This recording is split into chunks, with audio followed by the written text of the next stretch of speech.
Okay, class 11, ठीक है, ये है क्लास 11 का सब्जेक्ट है biology. Okay, now we discuss the next chapter. Chapter number 8 है आपका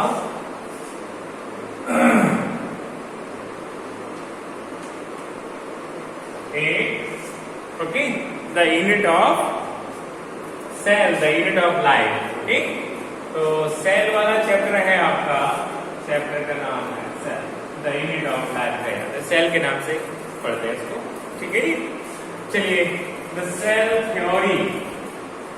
ओके, सबसे पहले चैप्टर जो टॉपिक है वो है आपका cell theory. Cell theory was formulated by Schleiden and Schwann, ठीक है, ये है स्लेडेन और ये है स्वान, आपके दो साइंटिस्ट थे। उन्होंने क्या प्रपोज किया था आपकी cell theory. Cell theory was formulated by Schleiden and Schwann and was modified, ये तो सभी मॉडिफाइड बाय रोडोल्फ बर्चू ने इसको मॉडिफाइड किया था, ठीक है। तो cell theory was formulated by Schleiden and Schwann and was modified by the Rudolf Virchow. इसका पहला पासवर्ड है all living organism composed of cell and product of cells, ठीक है। तो all living cell organism composed of cell, किसके बने होते हैं? सेल के बने होते हैं, एंड प्रोडक्ट ऑफ सेल, ठीक है। तो चाहे वो यूनिसेलुलर हो या मल्टीसेलुलर, सेल से मिलके ही बनते हैं, ठीक है। किससे बनते हैं? सेल से मिलके बनते हैं। चलिए, नेक्स्ट है आपका all cell arise from pre existing cell, यानी कि सेल का फॉर्मेशन सेल के द्वारा ही होता है, अपने आप या स्वयं नहीं हो सकता, ठीक है जी। तो all cell arise from pre existing cells, ठीक है। कहां से होती है? जो पहले से ही बनी हुई सेल्स हैं उन्हीं से अराइज होती हैं। ये है आपकी सेल थ्योरी। क्या है? सेल थ्योरी किसने प्रपोज की थी? स्लेडेन एंड स्वान ने। उसमें मॉडिफाइड किसने किया था? रोडोल्फ बर्चू ने, ठीक है। तो फर्स्ट पासवर्ड है all living organism composed of cell and product of cell, all cell arise from pre existing cell. अगला है cell is structural and functional unit of life, structural and functional unit of life, ठीक है। Structural का मतलब है आपका कि वो संरचना बनाती है, ठीक है। बहुत सारी आपकी जो सेल्स हैं वो क्या करती हैं, यानी कि बहुत सारे ऑर्गेनिज्म वो सिंगल सेल के बने हुए हैं, यूनिसेलुलर हैं। तो स्ट्रक्चरल हो गई, ओके। एंड फंक्शन हमारी बॉडी के bio process like respiration, reproduction, growth, movement. Unicellular organism में एक ही सेल परफॉर्म करती है, ठीक है। So it is the cell is the structural and functional unit of life. कैसी है? स्ट्रक्चरल और फंक्शनल यूनिट ऑफ लाइफ है, ओके, ठीक है जी। तो ये है आपकी सेल। नेक्स्ट है टाइप ऑफ सेल। क्या पढ़ेंगे? टाइप ऑफ सेल, ठीक है। तो यहां से पढ़ लेते हैं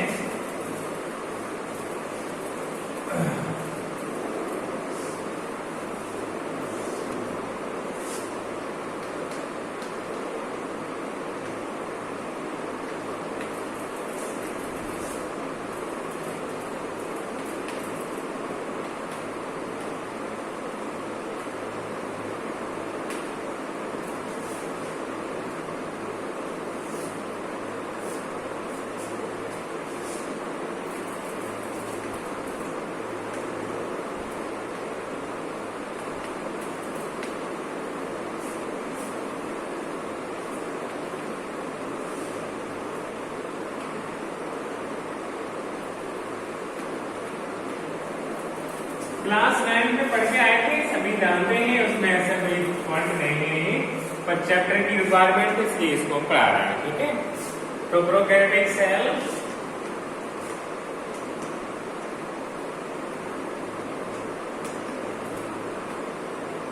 nucleus is absent,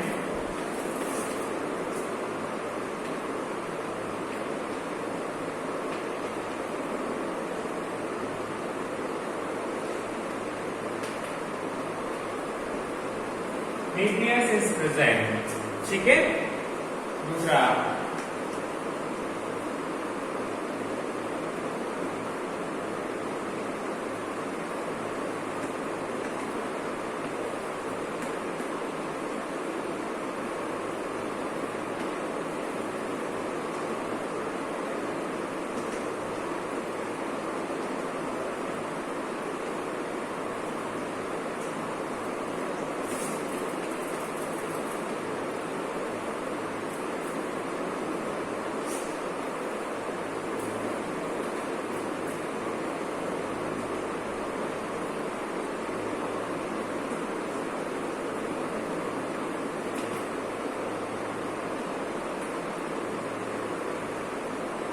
ठीक है, present.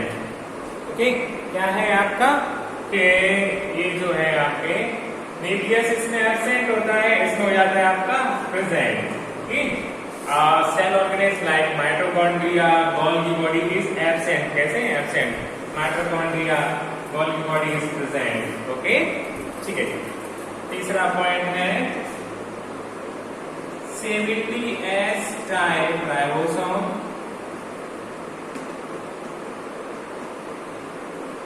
is present.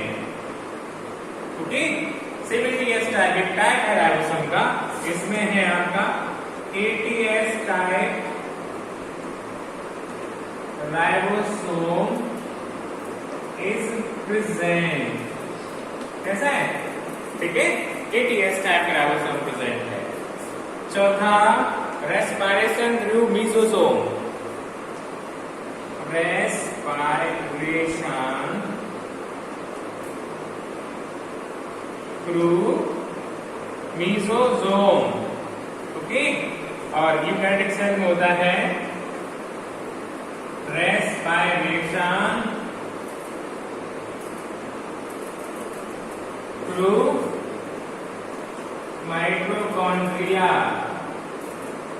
Okay, so these are the some difference between the prokaryotic cell and eukaryotic cell. These are the common. ठीक है, बहुत सारे डिफरेंस हैं, बहुत सारे डिफरेंस के बारे में आप पढ़ सकते हैं। ठीक है, these are the common difference between the prokaryotic और eukaryotic। देखिए, जो आपका 80S राइबोसोम है वो कहाँ मिलेगा? यूकैरियोटिक सेल में। रेस्पिरेशन में माइटोकॉन्ड्रिया का पार्ट होता है, किसमें? यूकैरियोटिक सेल में। ठीक है, बैक्टीरिया जो आते हैं आपको, वो आते हैं यानी मीसोसोम होता है, वो हो जाता है आपका प्रोकैरियोटिक सेल में, और स्टेटिक आपका प्रोकैरियोटिक सेल में। सो दीज आर द सब fundamental difference between the prokaryotic and eukaryotic cell. ठीक है जी, तो ये है आपका। अब एग्जाम्पल और लिख लेते हैं इसके, उसके बाद देख लेना। ये है आपके एग्जाम्पल। एग्जाम्पल हो गए बैक्टीरियल सेल। बैक्टीरियल सेल, ये लाइन मिटा देता हूं मैं, इसकी भी जरूरत नहीं है, अभी दिखाई पड़ता है। एग्जाम्पल है आपका बैक्टीरियल सेल, और इसमें एग्जाम्पल में दोनों आती हैं plant cell and animal cell. देखो, आप क्लास 11th के बच्चे हैं आप, तो आप ये सारी चीजें तो आपको 9th में पढ़ा दी जाती है, नॉलेज होनी चाहिए। नहीं है तो सीख लो। अब इसके बाद कोई ऑप्शन नहीं है आपके पास। ठीक है, तो अब तो आपको सीखना ही पड़ेगा प्रोकैरियोटिक। तो ये ध्यान रखना, प्लांट सेल और एनिमल सेल में न्यूक्लियस होता है, इसलिए ये कैसे है? यूकैरियोटिक है। और ये बैक्टीरियल सेल है, बैक्टीरिया है, उसमें न्यूक्लियस एब्सेंट होता है, इसलिए ये आपकी प्रोकैरियोटिक है।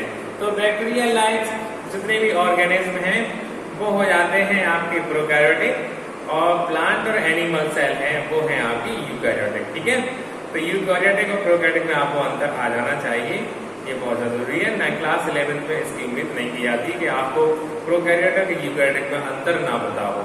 ठीक है, 11th स्टेटस रखता है नीट के लिए, और ये चैप्टर जो है बहुत अच्छा है, इसमें सारे सेल ऑर्गेनेल्स, उनके फंक्शन, उनकी स्ट्रक्चर, बहुत कुछ सीखने को मिलेगा। ठीक है जी, चलिए So now to discuss about the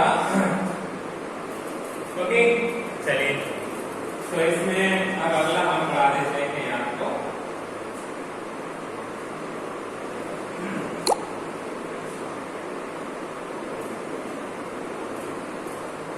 इसमें हम आपको सेल ऑर्गेनेल्स पढ़ाएंगे। क्या पढ़ाएंगे? Cell organelles.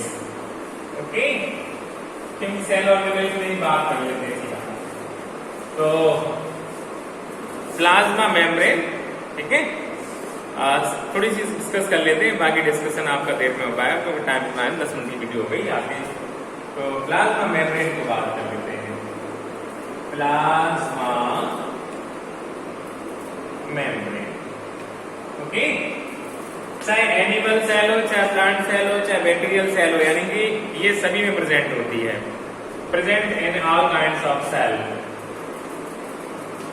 present in all kind of cell, ठीक है जी। तो ये कवरिंग होती है। आपकी प्लाज्मा मेम्ब्रेन का नाम सेमी परमेबल मेम्ब्रेन भी कहते हैं, ठीक है। देखो प्लाज्मा कुछ नाम है, unit membrane, okay, semi permeable membrane, okay. उसके बाद आती है आपकी सेलेक्टिवली परमिएबल मेम्ब्रेन,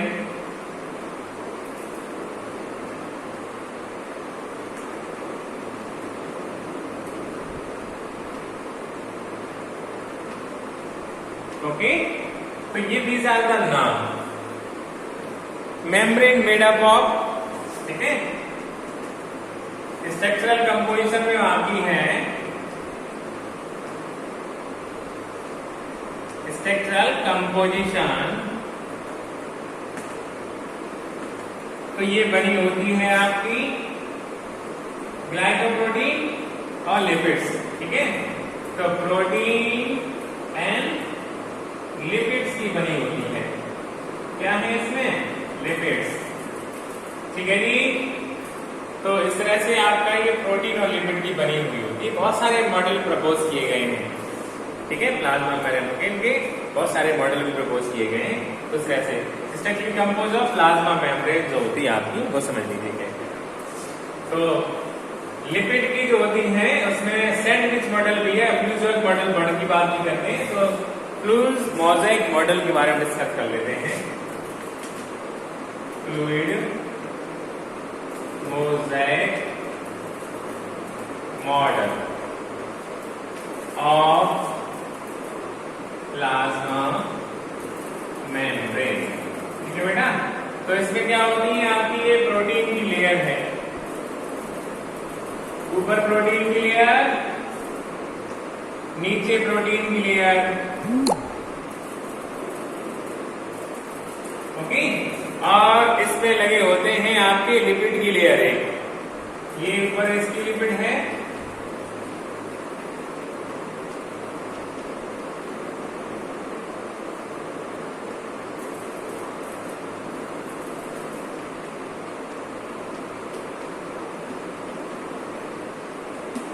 ओके। तो देखो ये जो लेयर है आपकी, ये लिपिड लेयर है, बाइपोलर लिपिड लेयर होती है।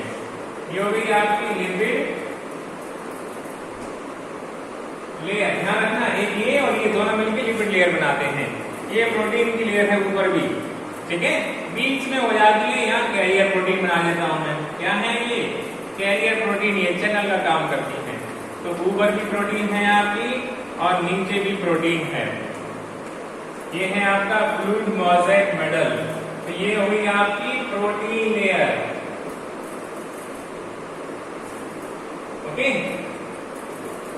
और ये हो गई आपकी प्रोटीन लेयर। ये हो गया सैंडविच मॉडल। सैंडविच तो आपने खाई है, ओके।